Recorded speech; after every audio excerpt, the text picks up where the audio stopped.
So this inquiry about the subject I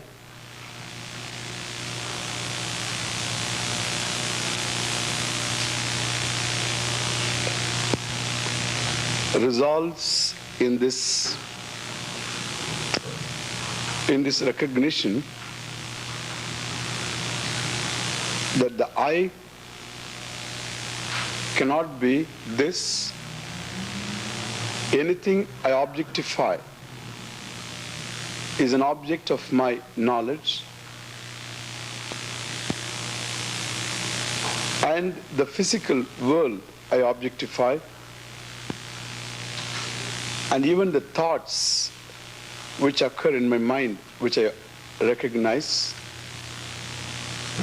the physical world including the physical body, and within the body, the modifications, the physiological functions like hunger, thirst, etc., uneasiness and whatnot, all of them I objectify. Mental conditions I objectify. Knowledge, memories, ignorance I objectify. And therefore the I must be something which is never subject to objectification, which cannot be an object of my knowledge. The I is an object of my knowledge, then there should be another I to objectify it. Not only this, even concepts of time and space. Time and space do not objectify me. They are not aware of me. I am the one who is aware of them. From all this, it's clear that I am rather unique. The I is unique. It is singular. Singular in uniqueness. And singular also in number. Singular in its uniqueness because there is nothing like I. Everything else is unlike I. Everything else being the object of I.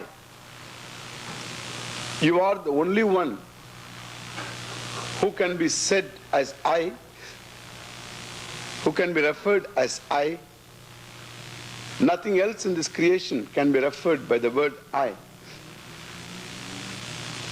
And I thought I could refer my body as I, which is not true. The body also is an object of my knowledge. It is very strange that I look upon the physical world as object of my knowledge, but I exclude the physical body, which is a part of the physical world. Your world includes my physical body, but somehow you exclude your body from the physical world, even though it is very visible to me. It is an object of my knowledge. Therefore, I objectify your body, you objectify my body. And therefore, for both of us, it is object. Therefore, the body is not I. It's very clear. Even if you objectify my mind, my thoughts, by telepathy, well, I objectify my thoughts. Not only you objectify, I objectify my own thoughts. Therefore, I objectify your thoughts, I suppose. You as well objectify your thoughts. In fact, if I have to find out whether my seeing your thoughts is proper, is right or wrong, I have to consult you. You are the one who is going to tell me whether it is correct or not. Because you objectify as well your thoughts. You are the final authority on it. Therefore, I objectify your thoughts, suppose I can. You objectify as well your thoughts. Again, it belongs to the world. I objectify time. I objectify space, and I objectify ignorance, knowledge, memories, all of them. Therefore, there is nothing like I, another I is not there. Anything you objectify is not I. That is the law. That is the rule. Anything you objectify is not I. By the very fact you objectify it. And the one who objectifies is not subject to objectification. Therefore, that which is not subject to objectification is the subject. Rupam, Drishyam, Lochanam, Drik. Tad Drishyam, Draktu Manasam. Drishyaha Dhivrittaya Sakshi. Drigeva Natu Drishyate. A form, a color is seen, the seer is the eyes. The eyes themselves are objectified, that they are short, that they are 6 by 6, they are 20 by 20, that they are blind, dull, etc. The seer is the mind. The mind itself is objectified, drishyaha dhivrittayaha. Vritti means a thought form. Drishyaha dhivrittayaha. All thought forms are subject to objectification. And the one who objectifies them is the subject. And that subject, therefore, is not subject to objectification. So that which is not subject to objectification is the subject. And anything that is subject to objectification is not the subject. And therefore there is only one I in the world, that is you. There is no other I. And if you tell me, Swami, you are standing there, you are also I am also I. There are two I's. When you say you are also I, which you are talking about? You are talking the physical body as I, which you objectify. I too objectify. I don't agree with that. The physical body I objectify, you objectify. Therefore that is not I anyway. If you say thoughts are I do objectify them. If you say ignorance is I objectify it, I know my ignorance. And if you can figure out my ignorance, I too also, I know very well my ignorance. Therefore that is not I. What else you objectify? You don't objectify beyond anything of this. And therefore all that you objectify is within the fold of time and space. There is nothing beyond that you objectify. And therefore, if there is another thing, another I is there, that another I you cannot objectify. Therefore, there is only one I, really speaking. A second I is not there. Therefore, you are the only one who is available to be referred by the word I. Everything else in this creation is an object. Even if you imagine God in a certain form, nothing wrong in worshipping Him in a certain form. And in that form you worship Him, and if you look upon that God as someone other than yourself, then definitely you objectify that Lord. Therefore you become someone who is a subject I, and God becomes an object. If God becomes an object, you know you can dismiss Him any time. Because it's an object. Any object is dismissible. You will dismiss God and survive God. Therefore you become Godder than God. Why? Because God comes and goes and you survive God. You reduce God to the level of a pot.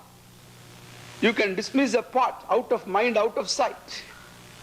God also goes out of sight. In fact, God should beg at your feet, come on, objectify me. And otherwise, He is not anywhere around. God becomes an object. And therefore, what I say, any concept that you have, any concept of time, concept of space, concept of anything that is in time and space, with a shape, with a form, with an attribute, all of them are concepts. All of them are even tangible objects. They are objects definite. And therefore, there is only one subject, that is you, and that is singular. Singular in uniqueness, because everything else is unlike the I. Singular in number too, because a second I you can't arrive at. The moment you think of a second I, the second I becomes this, not I. It becomes an object. Therefore, you can't arrive at second I at all. Number one. Number two, the nature of I also doesn't allow a second thing to be. I, after all, is one because of which I am aware of everything. Therefore, I am aware with reference to things that I am aware of. Minus the object I am aware of, then I don't cease to be. Suppose you see an object right now. Now, this object you see right now, and the object is removed. The object is removed. Something else you see. Let us suppose you don't see anything else. This is object. Object gone. You are not gone. Object comes. You don't come into being. The object goes. You don't go away. A thought comes. You don't come into being. A thought goes. You don't disappear. You don't cease to be. Therefore, the only thing that doesn't come into being is yourself. And everything else that comes into being. And everything else is therefore agama payinaha, anityaha. Agama payinaha means things that come, things that go. And therefore, anything that appears is an appearance only with reference to your being constant. And therefore, any appearance, any arrival is because of a common observer. Before the arrival, it was not there. Previously, the flower was absent in your mind. And therefore, there was absence of flower. The presence of flower is the death of the absence of flower. And therefore, unless you were there as an observer of the absence of flower, you can't mark the beginning of the flower thought. To arrive at the beginning of the flower thought, you must be there around, even before the flower thought came. Otherwise, how are you going to arrive at the beginning of anything for the matter of that? So to arrive at the beginning, you must see the absence of what has begun. The pot is created right now. How do you know? Because I knew previously this pot was not there. Therefore, you must be there before the beginning of the pot. A common observer is necessary who observes the absence of pot, the prior non-existence of pot. So the end of the prior non-existence of pot is the beginning of pot. Is it not true? The birth is an event. How do you register the event? That it is even born right now, this event is born. You can say that the event is born only when you are aware of its prior, the event, the prior condition of the event which was a non-existent condition. Therefore, the prior non-existence of pot comes to an end when the pot comes into existence. And the pot is dead. What happens? Another event. Death is another event. And now what's happening? Well, the posterior non-existence of pot has come into existence. Therefore, the first second of the posterior non-existence is the last second of the pot life. The first second of the pot life, the beginning of pot life, is the last second of the prior non-existence. And that naturally involves, to arrive at the beginning of a pot, I must be an observer. And to arrive at the death of pot, I must be an observer of the posterior non-existence of the pot. If I also die along with the pot, who is going to say pot is dead? Because I am also dead. But as the arrival of the pot, along with the arrival of that pot, if I am born, how can I say the pot is begun? Neither the beginning nor the end can be arrived at by anybody if there is no common observer, an observer that survives the end of pot and who lived before even the pot came into being. And therefore, that a thought occurs in my mind is an event in time. Right now the thought has come, the pot thought, the flower thought. Before it was not. Now it is. Now it is gone. What doesn't come into being is myself. And what is that self? That self is an awareful being. Aware with reference to an object I am aware of. Minus the object I am aware of, I am what? I am awareness, I have to say. I can't say I am awarer because awarer I am when there is an object for me to be aware of. Driver I am when I drive. Walker I am when I walk. Talker I am when I talk. Eater am I when I eat. Runner am I when I run. When I don't run, when I don't talk, when I don't walk, then I am not a runner. I am not a driver. I am not a walker, thank God. If I am the walker, I should be walking all my lifetime. So walking is an action which begins and ends also. Standing is an action which begins and ends. It is not an intrinsic attribute of myself. And similarly, here, so I am a driver with reference to driving. I am an awarer with reference to what I am aware of. If I have nothing to be aware of, I don't disappear, thank God. If I disappear, if there is no object to be aware of, if I disappear, then finished you are. You cannot shake off one thought. Between one thought and another thought, there must be some small gap. Otherwise, there will be a sort of a jumble inside. You can't distinguish one object from the other. To distinguish one object from the other, there must necessarily be a time gap. The mind always has one single occupation at a given time. It doesn't have too many occupations. At one time, one occupation, now one occupation, now another occupation, now another occupation, mind is the same. And therefore, between two occupations, there must be a time gap. In the time gap, there is nothing there. No object is there. But I am there very much. I am very much there. That is why I am ready for the new occupation. I am there. And what is that I? Minus occupation, minus an object, what is that I? I can't call myself an awarer, nor I can call myself as non-existent. I am an existent being, at the same time not aware of any given thing. Therefore, the I should necessarily be the content of the very awarer. The content of the awarer is what you call awareness. You make an abstract noun of it.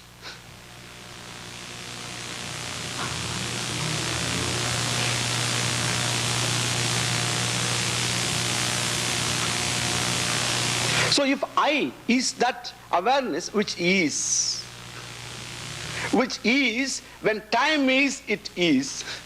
When time is not, is or not, it is. When the concept of time is, it is. When you remove the concept of time, it still is. Therefore, it's clear that I survive time. I survive place. In sleep, there is no time. When you go to sleep, what time is there? There is no time there. How many hours you slept, you can never say. You can never say. How many hours you were in bed, you can definitely say. But you cannot say, because when you went to bed, you are not sleeping. When you got up, you are already awake, you can see the watch immediately. And you can say, I was in this bed so many hours. But you can never say, I was sleeping for so many hours. For the moment you sleep, the one who has got to mark the time for the beginning of sleep, he has already slept. If you have got a doubt, try it tonight. When you sleep, so try to mark the time exactly when you go to sleep so that you can figure out how many hours you slept. The moment you go to sleep, who is going to note down the time? You can say, I will ask someone else to note down. No. How? You may just close your eyes and the other person may be thinking that you are sleeping. How else the other person knows whether you are sleeping or not? Not that every time you sleep you snore. Sometimes you don't. And naturally, therefore, nobody is going to figure out whether you are sleeping or not. Some fellows snore even without sleeping. And naturally, therefore, so nobody else is going to arrive at the beginning of your sleep. You have to arrive at the beginning of your sleep. And if you have to mark the beginning of your sleep, you must be wide awake to mark the time when you went to sleep. Doesn't work. And therefore, the one who has got to mark the beginning of sleep is the one who has gone to sleep. And therefore, so time is not there in sleep. But then you are there surviving time. You are the swallower of time. Time swallows everybody and you swallow time. Time is the great leveler. There is no one who can escape time. No physical body on this earth can escape time. Even a thought ages. Even a thought has got a beginning and end. It is bound by time. But only one thing, that because there is nobody is free from the hold of time, from the scope of time. Therefore, in fact, Lord Death is called in Sanskrit Kalaha, time. It's called time. Time brings about all changes, all modifications. Now you can never think of change without time. Think of change without time. You can never conceive of a change without time, because change itself, a condition at this moment, at time t, the flower is at this time in this form, at another time it is in another form, in between, in time, change has taken place.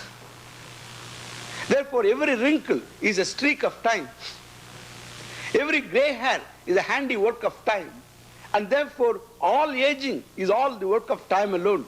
Death is also another modification which takes place in time. Therefore, Kalaha, time is the great leveler. Kalaha Jagad Bhakshati, Jagad Bhakshakaha Kalaha. The one who swallows the world is called time, the great devourer. You know, devourer?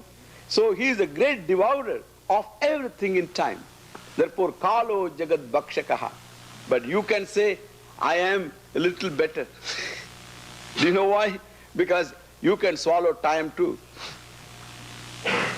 One fellow was asked, what is your name? And this fellow said, Jahan Khan. Jahan Khan means, I am the devourer of the world. That is his name, Jahan Khan. Jagad Bhakshakaha. And then the other fellow thought, what name I should give him? He has got such a huge name. He is a swallower of everything. He is a Jagad Bhakshaka. He is a swallower of the world. Then therefore, what name I should give this fellow if you ask me? Then he wanted to give him he wanted to have an appropriate name. He invented a name. When he asked him, what is your name? He said, Tujhe Khan. Tujhe Khan means, I am the swallower of you. You swallow time, I swallow you. And exactly, time swallows everything, I swallow time too. The Upanishad tells this, that the I is something. So for him, the man who recognizes the fact of oneself, well, the truth of oneself, it is that fellow for him, death is a pickle.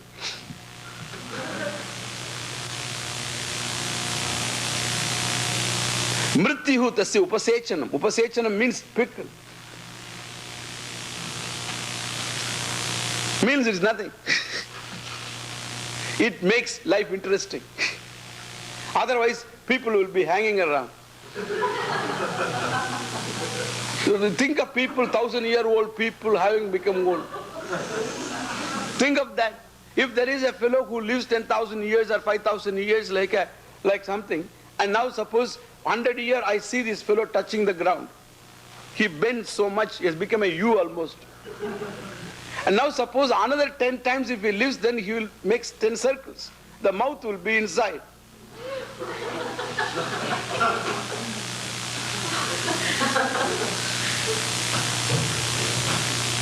Silly. It's good that you kick this bucket and then get another one.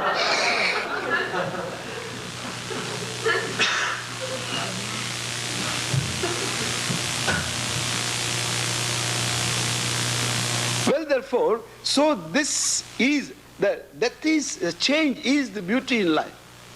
Any change is, the morning is there, now it is evening, previously it was morning, now it is evening, things are spinning. That's exactly, the whole creation is in a flux. Nothing is constant. Whether you get into a nucleus or anywhere you find things are all spinning. And if you take your mind, of course, spinning. Who says my mind is constant? There's a problem. People think.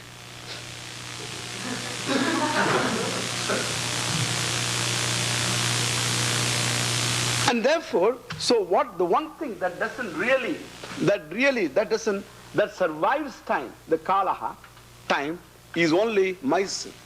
I can swallow time, I can swallow the concept of place where I am, etc. as it happens in deep sleep, or why sleep even in a moment of joy. In a moment of joy also, suppose you are just happy for the moment, then the time disappears for the time being. For the time being. The time disappears. So time disappears. What is there at that time? There is no length of time. And that is what we call eternity. The timelessness is called eternity. It doesn't require a length of time. Eternity means it's not that hanging around for a long time. That is called permanence. That is called continuity. But that is all time-bound thing. But then what you call eternity is not something that has anything to do with time, really speaking. So eternity means the freedom from time, the absence of time. Like even think of time, for instance. All past was present once upon a time. Why? When it existed. Not once upon a time, when it existed. Yesterday was today. The day before was today. And the day before was today. And the day before was today. Well, even when Adam touched the apple on that particular day, it was a fine morning. I say it was a fine morning because if he had not touched, we won't be here. Therefore, good he touched that apple. We are all thankful to him. Adam did that job. Therefore, we are all here. Otherwise, you and I will not be here. This fun of communication won't be there at all. Adam, I'm taking up the literal story, okay? There must be something behind all the stories. Remember that always. So, so whenever there is a story like that, you must know there must be something behind. Literally, if you take, so Adam was told, don't touch the apple. He touched the apple, and God was not even a psychologist. A good psychologist won't say. Suppose he wanted him not to touch the apple, he should tell him, touch the apple. And he will say, why?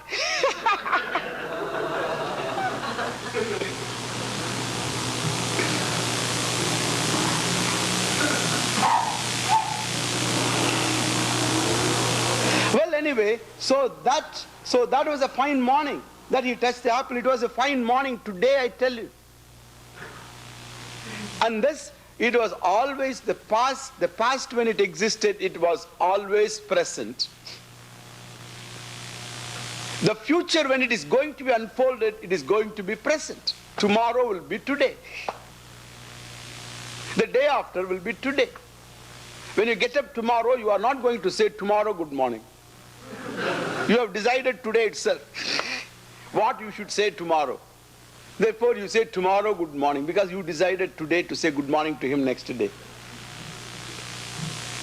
There is no tomorrow good morning, there is only good morning. Every day it is a good morning. I mean, that's what you wish.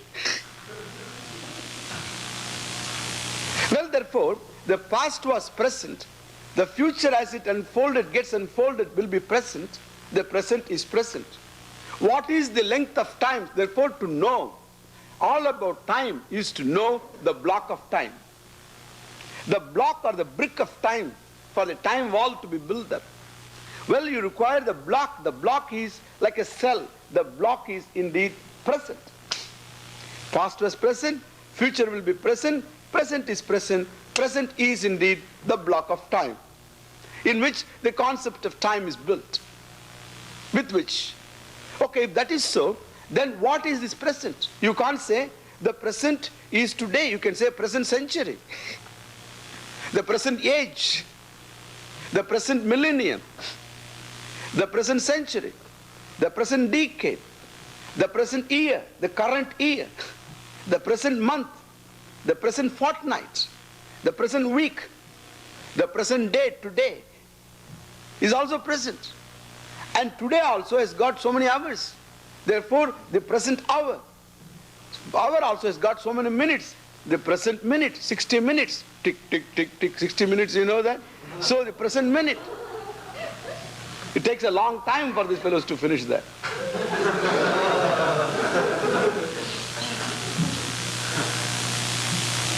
Sometimes it goes quickly, sometimes it hangs around.